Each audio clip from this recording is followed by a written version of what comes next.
3 Kematian Marsilam. Marsilam melemparkan diri dari jendela lantai 12 sebuah hotel yang bertahun-tahun setelahnya menjadi demikian terkutuk, lalu melayang seperti Bapak Adam yang jatuh dari surga. Mayapada laksana berhenti, subuh menjadi beku, dan angin bersiaga menyongsong arwahnya. Ia berpikir, seperti apakah rasa kematian? Jiwanya yang meregang lalu menjawab, pasti serasa adonan beton yang terhampar jauh di bawah sana, menanti dengan kesabaran yang tiada batas, bakalan ampuh untuk merontokkan separuh gigimu, juga batok kepalamu. Resepsionis hotel yang senantiasa menebar senyum sepanjang 9 jam setiap hari akan memberikan kesaksian bahwa Bapak datang senja itu seorang diri dengan sebuah koper yang demikian enteng. Bapak telah sering datang kemari, pelanggan tetap yang disegani, sehingga Nona Lasmini, demikian resepsionis, memanggil dirinya sendiri, tak terlalu lama mempersiapkan kamar untuknya.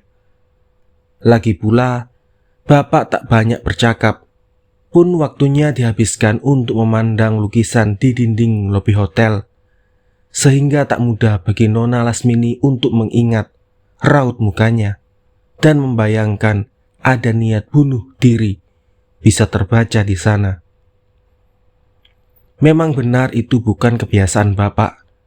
Tak pernah ada tanda-tanda ia menyukai lukisan, namun sejujurnya itu memang lukisan bagus, baru dipasang 4 hari. Lebih tepatnya itu ciplakan yang bagus dari lukisan Raden Saleh. Kemudian budak hotel akan menambahkan, Bapak langsung naik lift, juga tanpa banyak cakap, dan langsung masuk kamarnya. Koper diletakkan di atas meja. Sejenak ia kebingungan karena bocah itu masih berdiri di pintu. Lalu seolah baru ingat, ia merogoh saku dan mengambil uang. Seperti telah disediakan di sana, kata si bocah. Budak hotel pergi meninggalkan kamar setelah Marsilam memberinya uang tip. Tentu setelah berpesan agar memanggilnya jika memerlukan sesuatu. Marsilam hanya mengangguk tanpa sepatah kata. Tak ada yang tahu apa yang dilakukan Marsilam selepas itu. Tak seorang pun menjadi saksi bahwa ia pernah turun dari kamarnya. Ia tak muncul di restoran untuk makan malam, pun tak meminta untuk diantarkan. Namun belakangan mereka menemukan sisa bungkus kue tiaw. Ya, kadang-kadang Bapak memakan kue tiaw meski itu bukan makanan kegemarannya. Demikian akan mengaku sang istri kelak. Tentu kue tiaw itu dibawanya sebelum datang ke hotel. Jadi sepanjang malam ia berada di sana di kamarnya, menantikan subuhnya yang penghabisan. Juga tak ada orang tahu apa yang dilakukannya dalam penantian tersebut. Dari dalam koper, mereka hanya menemukan piyama, 1 keping piringan compact film Godfather 2, dan kitab suci. Karena di dalam kamar terdapat pemutaran piringan compact, dapatlah dianggap Marsilam menghabiskan malam melihat Godfather 2. Sebagaimana kesaksian seorang cucu, kakek telah menonton film itu berkali-kali, menyukainya melebihi sequel pertama dan ketiga. Sisa malam barangkali dihabiskan dengan membaca kitab suci. Itu cara terbaik membunuh waktunya, meskipun bisa jadi ia tak melakukan apapun kecuali tidur. Tak ada yang tahu selengkapnya, kecuali Marsilam dan Tuhan. Namun yang jelas ia tak mengenakan piyama tersebut. Mungkin ia tidak tidur. Dan subuh itu ia ditemukan mati, mengenakan pakaian yang sama sebagaimana ketika ia datang. Keluarga, polisi, pengacara, bahkan akuntan almarhum datang tak lama selepas itu, menyelamatkan jasadnya dari matahari pagi. Ia hanya disemayamkan 2 hari 2 malam sebelum dibakar di lemari kremasi. Abunya diterbangkan angin di muara, namun percayalah, sebagaimana burung hong, ia akan dibangkitkan kembali dari abu. Ini hanyalah kematiannya yang kedua, sebelum datang kematian ketiga. Menyusul kematiannya yang pertama, semuanya telah tertulis di garis telapak tangannya. Bukan kematian yang ditakutinya, melainkan perpisahan dari Carmilla, terkasih yang hendak ditangisinya. Namun apa boleh dikata, nasib memutus hidupnya di sana, maka ia, Marsilam, hanya terdiam ketika seikat tali dadung menjerat tangannya, tergantung di punggungnya. Marsilam juga hanya berdiam diri ketika lelaki itu menutup kepalanya dengan kain bekas karung tepung dengan bau mengapung di ujung hidungnya. Lelaki itu berdekatan mulutnya ke telinga Marsilam, berbisik dalam bentakan pendek, "Jalan." Namun sebelum melangkah dalam gelap sebab matanya tak memandang apapun, Marsilam berkata kepada lelaki tersebut, seolah ia tak akan hidup lebih lama, "Jagalah Carmilla untukku, Jalu." Ia tahu ada belasan lain yang serupa dengan dirinya, terikat dan terbungkus kain bekas karung tepung. Mereka berjalan berderet, melangkah tanpa kepastian, di jalan tanah yang basah oleh udara di penghujung tahun. Ia tak mampu melihat, tapi tahu pasti berapa orang bersenjatakan golok mengawal mereka, dan 3 atau 4 orang diantaranya menenteng senapan, siap mengirim mereka ke jurang kematian. Hanya derap kaki mereka dan bunyi serangga alas berbaur di udara. Jalu memimpin di antara para pengawal itu. Marsilam dapat merasakan ujung senapannya senantiasa menyentuh punggung, sebagai pertanda agar Marsilam tak melarikan diri. Marsilam tak akan melarikan diri. Ia hanya teringat kepada Carmilla. Sekonyong-konyong ia mendengar suara gadis itu dalam jeritan yang memekakkan telinga. Ia berharap itu bukan halusinasi, namun ia mendengar langkah berlari. Ia bisa mengenali langkah gadisnya. Bagai melayang, suatu keributan terjadi. Tampaknya Jalu mencoba mengadang gadis itu, sebab Marsilam tak merasakan ujung senapan itu di punggungnya. Marsilam terdiam sejenak, menunggu. Didengarnya gadis itu meronta, berteriak, bahkan menghujat. "Ia bukan PKI! Ia bukan PKI!" Marsilam tahu itu suara gadisnya. Air matanya jatuh tak tertahan. "Ia PKI!" Didengarnya Jalu membentak. "Ia bukan PKI! Demi Tuhan, ia BTI!" Air mata Marsilam kembali jatuh. "Pulanglah sayang," bisiknya kecil. "Jagalah dirimu baik-baik." Lalu didengarnya jeritan terkasih itu menjauh. Seseorang pasti menyeretnya pergi sebab ia berteriak-teriak, menghujat, dan terus memanggil namanya.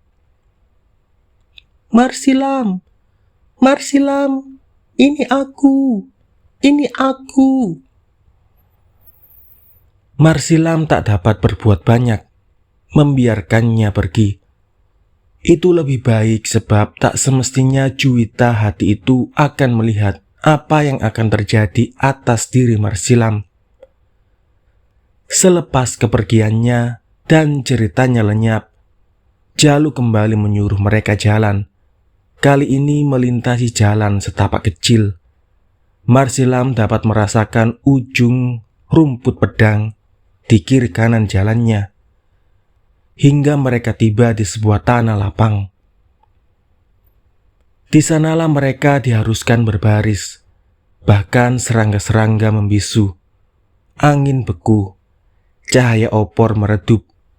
3 atau 4 orang dengan senapan di tangan berderet pula di depan mereka. Seseorang meneriakkan aba-aba. 3, 2, 1. Senapan pertama meletus. Terdengar satu tubuh terjengkang tanpa erangan, tanpa lolongan. Hanya empasan lunak ke atas rerumputan. Senapan kedua meletus, dan rentetan bunyi yang sama terulang. Burung hantu menggeram di kejauhan, bau darah melayang. Senapan ketiga meletus. Marsilam mati, kata Jalu kepada Carmilla.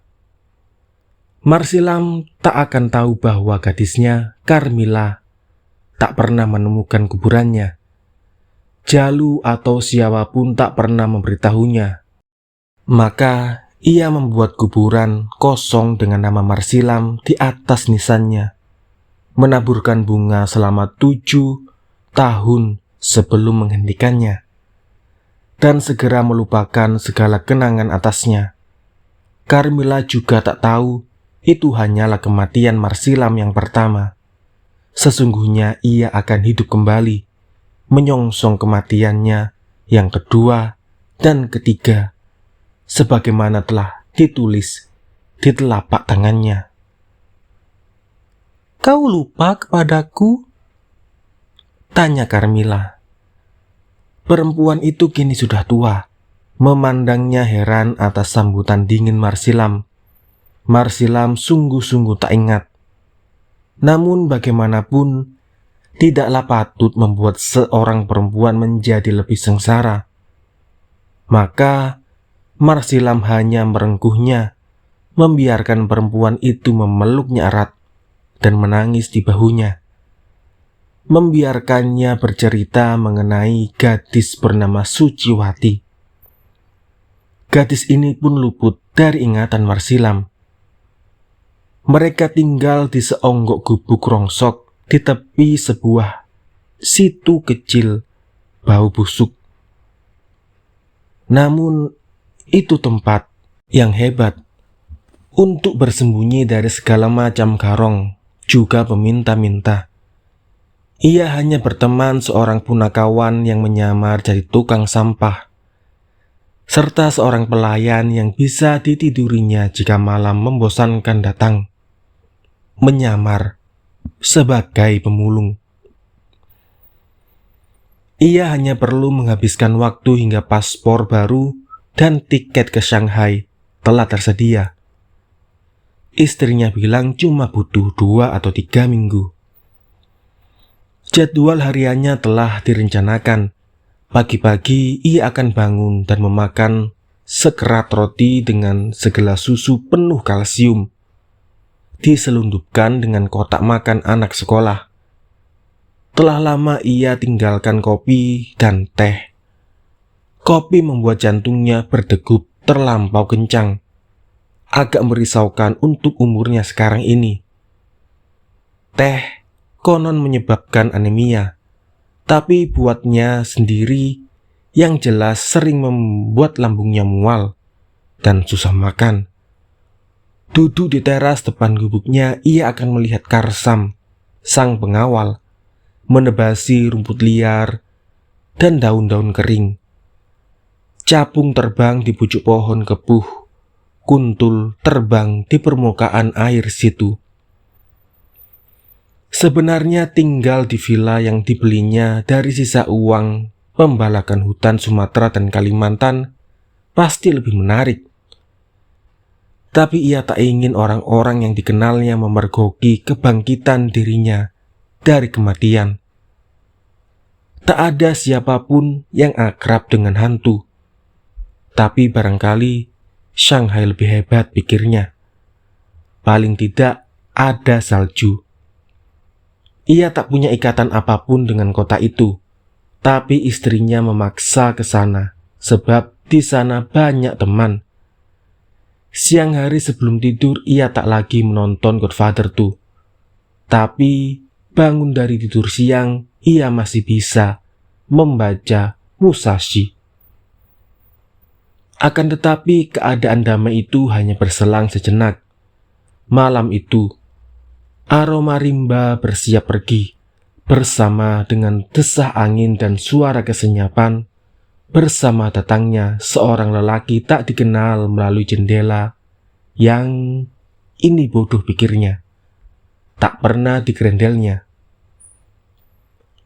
Lelaki tak dikenal datang tanpa penutup wajah, bagaikan ia ingin demikian dikenali. Lelaki itu menenteng senapan angin yang begitu muncul langsung memompa senapannya. Sementara Marsilam berteriak memanggil Karsam. Karsam tak muncul. Demikian pula perempuan yang mengurus rumah tangga kecilnya. Itu setelah Carmilla muncul dan kini melindungi dirinya sambil berbisik, separuh terisak. "Jangan, kumohon. Kau lupa padaku, Marsilam. Bukankah aku telah menghidupkanmu dari kematian pertama? Tapi aku tak akan melewatkanmu kali ini." Demikian si lelaki tak dikenal memberi pembukaan. Mestinya ia demikian akrab dengan lelaki itu. Barangkali mereka punya perhitungan pada suatu masa yang telah lewat. Tapi apa? Ia tengah berpikir bagaimana mengatasi keadaan sulit tersebut ketika lelaki tak dikenal menodongkan senapan angin ke dahi Carmilla. Ia harus menjelaskan kesalahpahaman ini segera, tapi ia tak tahu dari mana harus memulai. Angin menjadi beku, bulan mendadak sangat basi, dunia serasa kiamat. Lelaki tak dikenal memiliki kesabaran yang sedikit. Ia telah menarik pelatuk sebelum Marsilam keluarkan kata pertama. Itu peluru kecil, sangat kecil, sebesar biji kacang, tapi tepat menembus otak Carmilla. Kemudian otak Marsilam. Marsilam tercengkang, ambruk di tempat tidurnya. Carmilla empas di atasnya. Inilah kematian Marsilam yang penghabisan. Kematian ketiga. Marsilam seringkali sedih melihat keadaan Carmilla yang merosot begitu dalam. Sejak mereka tinggal bersama dengan gadis kecil 13 tahun, permata mereka satu-satunya. Cinta mereka memang masih meluap-luap, walau tak pernah ada ikrar pernikahan di antara mereka. Ia tahu Carmilla bahagia belaka hidup bersamanya di sebuah gubuk rongsok dekat situ. Malam itu Jalu membangkitkannya dari kematian. "Demi Carmilla," katanya. Sebagai gantinya, Jalu mengirimnya ke tahanan militer. Para prajurit kemudian mengirimnya ke Nusa Kambangan. Berbulan-bulan ia sarapan lintah di sana sebelum sebuah kapal rongsok membawanya ke Pulau Buru. Jadi tukang gergaji dan penebang kayu andal, tentu saja tanpa bayaran. Ketika bertahun-tahun kemudian dibebaskan dengan arti kata bagaikan harimau liar yang pincang, satu yang diingatnya hanyalah Juwita, terkasih belaka. "Carmilla, apa kabarnya sekarang?" Itu tahun yang sangat menyakitkan buatnya. Ketika ia diam-diam pulang ke kampungnya, melihat Carmilla terikat pernikahan dengan lelaki itu, Jalu. Ia tak menginginkan perseteruan yang berlarut-larut, tapi hidupnya sendiri tak bakalan berarti tanpa perempuan itu. Meski kini bukanlah gadis Juwita sebagaimana tahun-tahun yang telah runtuh. Maka diculiknya perempuan itu, membawanya lari. Carmilla sendiri merelakan dirinya, terlonjak dalam kebahagiaan tiada tara. Menyadari Marsilam hidup kembali, meski mereka mesti hidup di gubuk bobrok dekat situ. Kini 15 tahun telah berlalu, tak banyak yang berubah, kecuali Suciwati yang semakin beranjak gadis. Meski tetap tak bisa bersuara dan tetap mengeluarkan liur. Hingga suatu hari Suciwati membangkitkan birahi dua pemuda kampung. Telah lama mereka mengincarnya dan menjadikannya bagian dari fantasi mereka. Suciwati tidaklah cantik, pun tak bisa diajak bicara, bahkan dungu seperti anak kucing. Namun, sebagaimanapun ia memiliki tubuh seorang gadis, mereka mengincarnya. Dan suatu hari, tak tertahankan, mereka mengejarnya hingga kebun pisang. Yang tak mereka kira, gadis itu melawan. Seperti kucing bodoh, pikir mereka, Suciwati mencakar. Suciwati tak menginginkan senjata-senjata tumpul mereka. Disebabkan gadis itu demikian sengit bertahan, senjata tajam kemudian beraksi, mengoyak perutnya, dan gadis Suciwati terkapar di semak lantana. Ini tak diinginkan kedua pemuda. Mereka hanya menginginkan sedikit kemesraan, sejenak kehangatan. Mereka hanya salah mengira, menganggap Suciwati begitu mudah ditaklukkan. Seperti kebanyakan anak kucing, mereka segera menyadari Suciwati menjadi ganas dalam impitan. Dua pemuda kampung tak lagi berahi, melemparkan belati dan kabur tak kembali. Para dewata dan Tuhan dan bidadari serta para jin menyelamatkannya. Kematian belum ditulis untuk gadis itu, meski hidupnya mengambang. Marsilam dan Carmilla membawanya ke rumah sakit, yang tampaknya akan membiarkannya membusuk. Marsilam mempersiapkan perampokan pertamanya, mengincar sebuah bengkel sekaligus toko onderdil dekat pom bensin. Ia tahu itu tak pernah terjaga dengan baik. Semua itu tak pernah terlaksana disebabkan Carmilla memohon demi setan-setan untuk tidak melakukannya. Carmilla merencanakan menjual sebelah ginjalnya. Setelah seseorang di rumah sakit menawarinya, mengatakan kepadanya bahwa ia tak akan mati dengan memberikan sepotong dagingnya. Semua ini tak pernah dilakukannya sebab Marsilam demi para dedemit tak akan mengizinkannya.